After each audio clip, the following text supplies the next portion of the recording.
this is just a short tip. Some people it's obvious, for other people it's probably a very valuable tool to use to practice, to do more.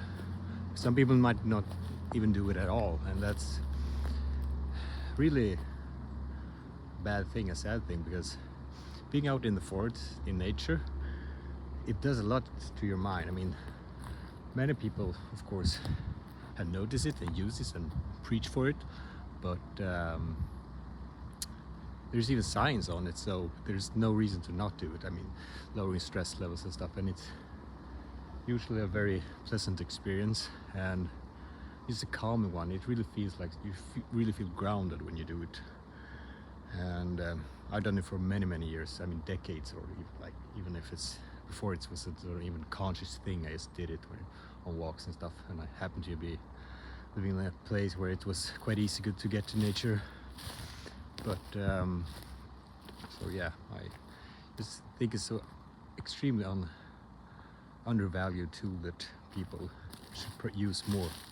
Many things in life that needs to sort of work together, but well, all these sort of small tips that you can get can do quite a lot for you. So, and I always thought that one of the positive things of not being sort of super huge on the internet yet is that you can do these type of things and say that don't have to be worried about people in doing it. I don't know if anyone have that influence that it would be a problem, but if you consider if everyone would actually go into the forests sort of close to cities and stuff, it would actually ruin the forest, because part of the experience is to be alone, and so everyone who were doing it would actually not work.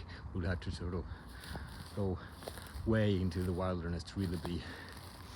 Even the place where I've been in up in Sweden, so in Sarek, called sort of the last wilderness of Europe's, north in Sweden. Anything in Europe where I can think and compare or even be more wilderness is perhaps in Russia or something like that, is I guess, but that's at least what it's called. Even there, you do stumble upon people if you walk like many days, and it is more. It's not forest, by the way, but it's yeah. Anyway, so I don't have to trouble myself about that, because I don't have that following, and I don't think even if the most sort of influential people in the world would preach for it, perhaps eventually it would be a problem, but still there's a lot of contemplative and what should you say, it's a resource tool to being on your own over other people, but just walking out in the forest. I mean, it's such a simple, it doesn't solve all the problems, but it can really turn your day. So practical tip.